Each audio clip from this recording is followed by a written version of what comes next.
Bonsoir à toutes et à tous et bienvenue dans le programme du soir. C'est nous dans Décryptage de ce jour. Nous recevons Mamadou Diouf pour parler de la situation au Sénégal. Qui sont les hommes armés en civil qui pourchassaient des manifestants? Bonsoir Mamadou Diouf et bienvenue. Bonsoir, merci. Alors, nous parlons, comme je le disais, du Sénégal. La police sénégalaise a présenté le 4 juin des extraits vidéo censés prouver la présence d'individus armés parmi les manifestants la semaine dernière. Mais les images complètes, largement relayées sur les réseaux sociaux, montrent ces mêmes individus agissant aux côtés des personnes en uniforme. Alors, y a-t-il des milices au Sénégal? On peut répondre en disant qu'il y a plutôt des nervis, puisque au Sénégal, c'est l'expression qui est plutôt utilisée. Okay. Il y a des nervis et ce n'est pas la première fois. On l'a vu du temps du président Abdou Diouf, on l'a vu du temps du président Abdoulaye Wade, on l'a vu également avec le président Macky Sall, où quand on parlait de ce qu'on appelait les marrons du feu, des gens bien musclés qui se présentaient un peu comme un service de protection qui n'avait rien à voir avec le service de protection standard. Dans ces manifestations, le malheur... Moi, j'ai suivi la déclaration vers 21h quand, à la télévision, la police a révélé ces vidéos. J'étais un peu dérangé parce que j'avais déjà vu certaines des vidéos. Ce ne sont pas des vidéos de la police, en fait. Ce sont des vidéos qui ont été prises par les manifestants. Quand vous regardez bien dans certaines vidéos, les gens sont en haut. Bon, comme tout le monde est devenu reporter, tu vois le reporter lui-même qui garde sa vidéo parce que quand il voit certaines choses, il crie lui-même. Tu sens que ce n'est pas un journaliste, ce n'est quoi que ce soit, c'est un amateur qui est en train de filmer. Et ça fait que ça a choqué beaucoup de Sénégalais parce que quand la police a parlé de vidéos, on s'attendait à des vidéos qui ont été soit prises par la police, soit prises par les caméras de surveillance, comme on les met de plus en plus dans les pays à travers les lampadaires et autres. Et malheureusement, la police a pris, j'allais dire, les vidéos qu'il ne fallait pas prendre. C'est en fait ça. C'est ce qui explique qu'on a vu des versions plus longues après. Mais bien sûr, elles existaient avant. En fait, c'est ça le problème. Nous, on a vu avant. Okay. Donc, ceux qui étaient comme nous, quand ils ont vu la vidéo, ils étaient immédiatement choqués parce que la manipulation était manifeste pour ceux qui avaient déjà vu la vidéo. C'est pourquoi au niveau du Sénégal, à 22h dans les journaux, au niveau des radios et autres, dans les réseaux sociaux, les gens avaient déjà commencé à dénoncer la manipulation et à ressortir les vidéos de façon intégrale pour dire aux gens, regardez, le gars se trouve dans toutes les postures. Et bon, il y avait les postures les plus bizarres où on le voit carrément parmi les forces de l'ordre. Et ça a créé des commentaires, j'allais dire, extrêmement chauds. Malheureusement, la police n'a pas encore réagi à nouveau et on attend la réaction de la police parce que ces vidéos n'ont pas permis à la police de prouver ce qu'elle dit, mais au contraire, ces vidéos ont plutôt enfoncé la police sur ce plan-là. Alors, sur les vidéos, on parle de manifestants qui ont été infiltrés par des gens rompus à la manipulation d'armes. Quelles sont finalement les conclusions de la police? Il n'y a pas encore de conclusion, malheureusement. La police parle des enquêtes qu'on va faire. Le président de la République a pris la parole, pas en public, mais pendant le Conseil des ministres. Il a dit la même chose, qu'on fasse la liste des dégâts, des problèmes, qu'on fasse également des enquêtes pour trouver. Mais qui va y croire, c'est tout le problème. On a vu les mêmes manifestations en mars 2021. On nous avait dit également qu'il y a des gens armés dedans. On nous avait même dit que certains venaient du sud de la Casamance où il y a la rébellion.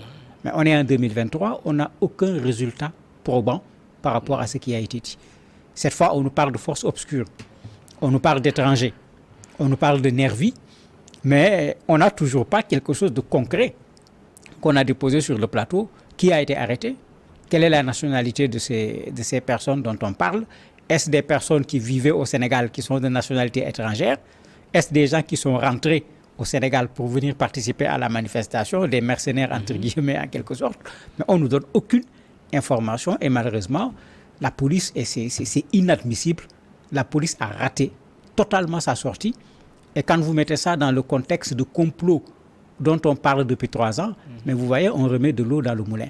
Maintenant, les Sénégalais qui ont mon âge, parce que les plus jeunes peut-être ne sont pas au courant, ce n'est pas la première fois. Pendant que Maître Wade était dans l'opposition, on nous avait vendu à l'époque des mercenaires venus de Libye qu'on a arrêtés à l'aéroport de Dakar. Et quand on a tout vu, c'est M. Jean Collin qui était derrière tout ça. Et Jean Collin était dans le gouvernement. Donc des gens comme nous, quand tu leur présentes ce genre de situation, pour avoir vu des choses pareilles... Ça ressemble à du déjà vu. Oui. Et c'est pourquoi c'est avec des pincettes qu'on le prend. Et tous ceux qui sont de ma génération, immédiatement, avaient rappelé dans les réseaux sociaux, attendez, on connaît ce genre de choses, il faut vérifier l'information. Et c'est extraordinaire aujourd'hui parce que presque 30 minutes après la déclaration de la police, sur la télévision nationale, retransmise par des télévisions privées, 30 minutes après, dans les télévisions privées, dans les radios, dans les médias sociaux, on a démenti totalement ce qui avait été dit par la police. Dans cette situation, c'est grave que la police communique de la sorte. Ces manifestations ont été émaillées de graves violences. Aujourd'hui, à qui attribue-t-on la responsabilité de ces violences de façon officielle? Ce qui est curieux, au lieu de faire une enquête pour savoir qui a cassé quoi et pourquoi, vous avez les gens du pouvoir qui font conférence de presse, qui disent c'est l'opposition. Et c'est dans ce cadre même qu'on parle toujours de ces nervis, de ces forces obscures, etc., de ces étrangers. Vous avez l'opposition qui fait également sa conférence de presse pour dire que c'est le pouvoir. Je crois qu'on ne s'en sortira pas de la sorte. Il y a plusieurs choses qu'il faut clarifier. Sur cette affaire des nervis, ces personnes qu'on a vues à côté de la police, ces voitures L200, toutes blanches, toutes neuves, plus de 6 voitures qui ont été filmées, il faut qu'on clarifie. Parce qu'il ne faut pas clarifier d'un côté seulement. Il faut qu'on sache d'où viennent ces gens, qui les a envoyés et pourquoi. Parce que parmi eux, vous avez des spécialistes sur ces questions militaires qui ont été interrogés dans les télévisions sénégalaises, qui ont dit clairement que parmi eux, il y a des gens qui sont peut-être des policiers en civil parce que leur façon d'attraper l'arme, leur façon de tirer, c'est des professionnels seulement qui peuvent le faire. De la même manière, on a cassé des banques, on a cassé des stations d'essence, on a cassé des commerces appartenant à des privés, on a pillé, on a vandalisé. Qui sont ces voleurs? Qui sont ces vandales? Qui sont ces pilleurs? Mais il faut qu'on sache de qui il s'agit. Maintenant, si une enquête objective permet de le savoir, on pourra voir maintenant est-ce que... Parce que d'habitude, quand il y a nervi, généralement, ils viennent de quelque part. Beaucoup d'hommes politiques se font entourer de gros bras en très grande quantité, de gros bras qui se transforment par occasion en des nervis. Les nervis ne sont pas sortis des maisons pour devenir des nervis. De façon générale, ça vient de quelque part. Mais si ça vient de l'opposition, qu'on sache qui de l'opposition les a envoyés. Si ça vient du pouvoir, qu'on sache qui du pouvoir les a envoyés et que la loi soit appliquée en ce moment sans qu'il y ait de compromission, sans qu'il y ait de bras longs ou de quoi que ce soit. Si on veut résoudre le problème du Sénégal, c'est ce chemin-là qu'il faut prendre. Mais malheureusement, chacun est actuellement dans la déclaration, chacun accuse tout simplement l'autre, mais ça ne permet pas de clarifier la situation que nous avons vécue au début du mois de juin. Alors, qui sont alors ces hommes armés en civil qui s'en étaient pris entre-temps à des manifestants? Pour le moment, difficile de dire de qui il s'agit. Il y en a certains qui ont été malheureusement identifiés. J'ai dit malheureusement parce que ce n'est pas la police seulement qui a le monopole aujourd'hui des techniques. Certains ont pris les vidéos, fixé la vidéo sur le visage de certains, parmi ces nervis, capturé la photo. Et ils ont fait quelque chose de grave. Ils ont mis sur les réseaux sociaux. Ça a permis parfois d'identifier la personne. Et les gens sont allés parfois jusqu'à dire c'est M. Diouf.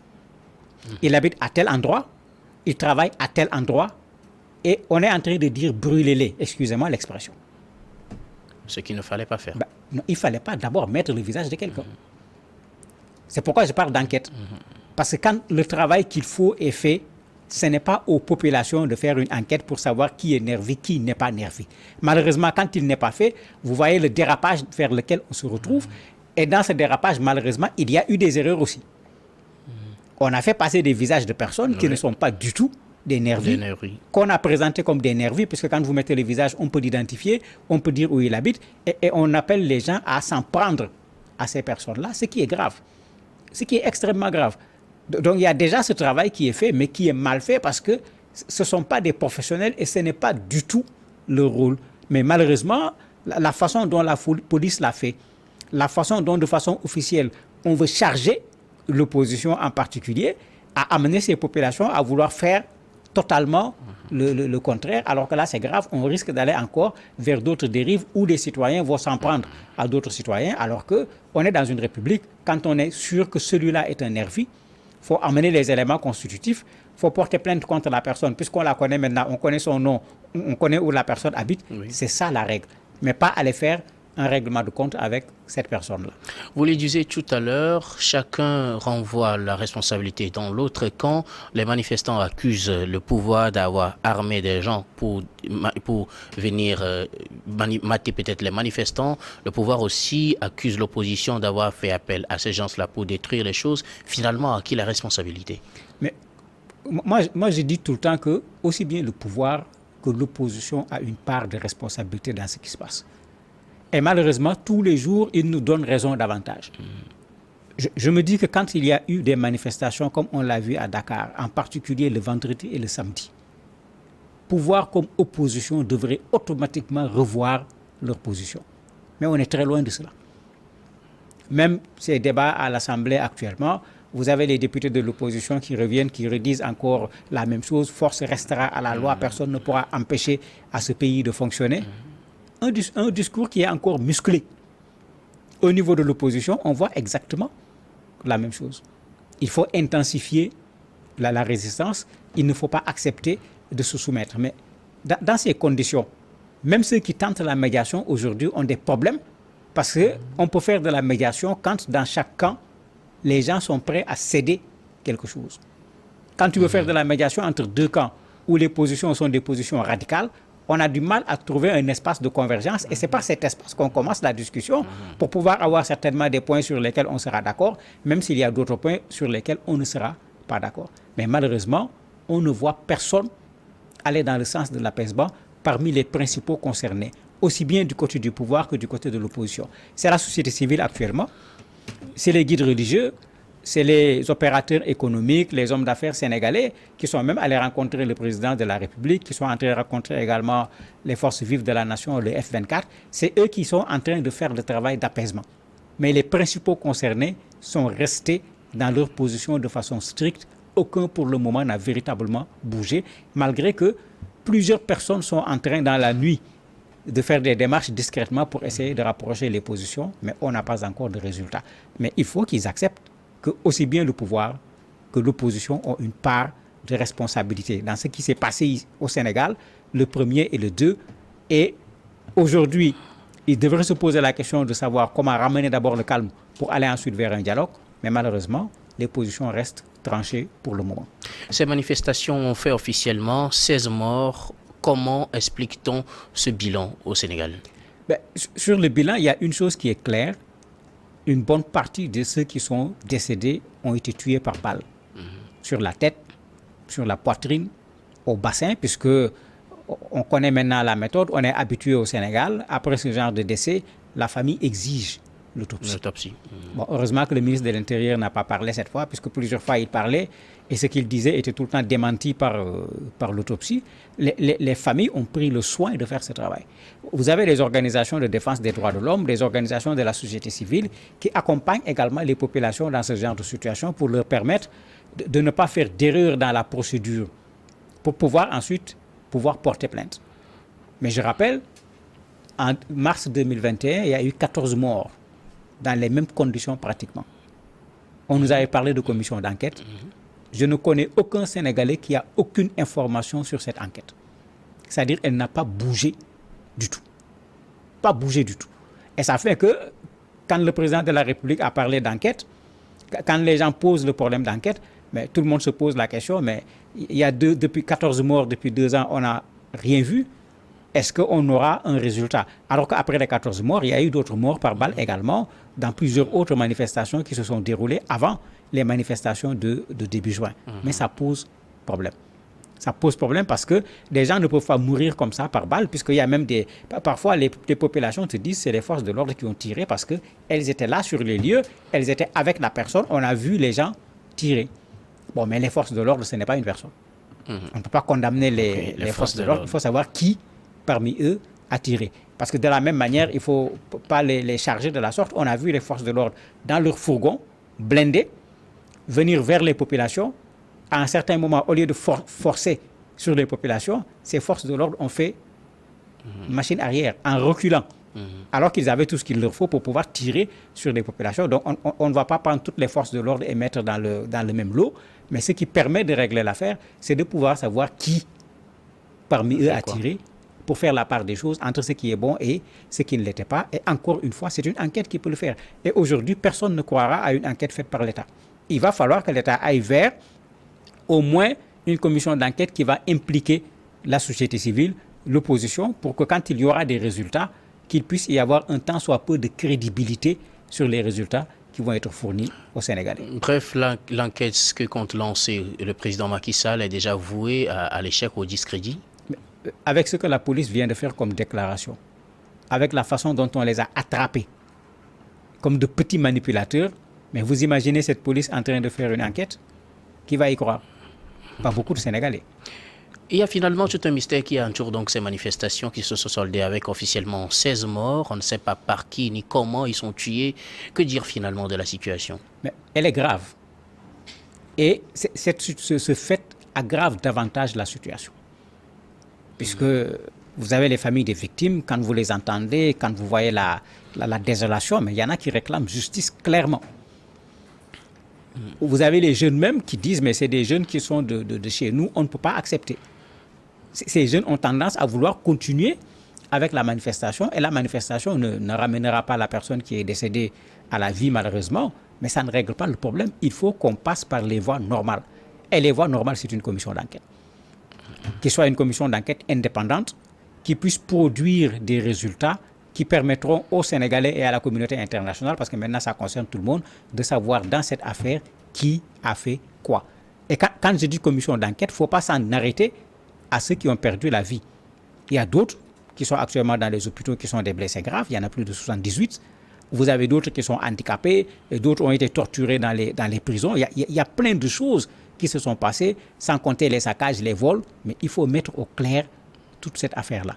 Parce que si on ne le fait pas, ça sera comme si on a travaillé sur une portion pour un intérêt déterminé.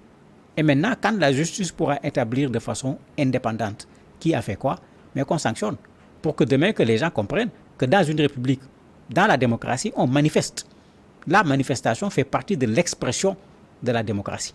On ne peut pas empêcher les manifestations. Mais qu'on fasse la part des choses entre des gens qui veulent manifester et des gens qui veulent casser. Maintenant, si des gens les avaient envoyés pour casser, mais qu'on ne prenne pas seulement les casseurs, mais qu'on prenne également ceux qui les ont envoyés pour aller faire ce désordre au niveau du pays. Plusieurs questions restent sans réponse dans cette affaire de manifestation au Sénégal. Comment le pouvoir compte-t-il élucider la situation et ramener le calme au Sénégal? Je ne comprends pas pour le moment c'est quoi la stratégie du pouvoir. Tout le monde s'attendait, tout le monde réclame que le président de la République prenne parole en public. Il ne l'a pas fait. Il a profité du Conseil des ministres pour présenter ses condoléances et dire qu'il va prendre la parole après le dialogue. Le dialogue, oui. Un dialogue où l'essentiel de l'opposition sénégalaise n'y a pas participé. Et l'opposition qui a marché, l'opposition qui a manifesté, l'opposition qui a participé à ces manifestations n'est pas dans le dialogue. C'est-à-dire qu'on est encore assez dilatoire qu'on connaît en Afrique, où quand je suis en conflit avec vous, au lieu de négocier avec vous pour qu'on trouve une solution, je vais aller négocier avec votre cousin, mais ce n'est pas avec votre cousin que j'ai des problèmes. Votre cousin peut à la limite être un médiateur, mais c'est avec vous qu'il faut négocier. Mais c'est pourquoi si le dialogue se fait, c'est parce qu'il y a conflit. Mais c'est les deux parties en conflit qui doivent s'asseoir, surtout autour d'une table pour qu'on trouve une solution. Mais quand vous faites le dialogue sans les parties en conflit, la conclusion ne risque pas du tout d'engager ceux qui n'étaient pas présents. Tout le monde connaît cette règle. Mais en plus, le problème qui est là, il reste entier. Parce que je ne vois pas comment le dialogue va résoudre le problème de l'éligibilité de Ousmane Sonko ou pas.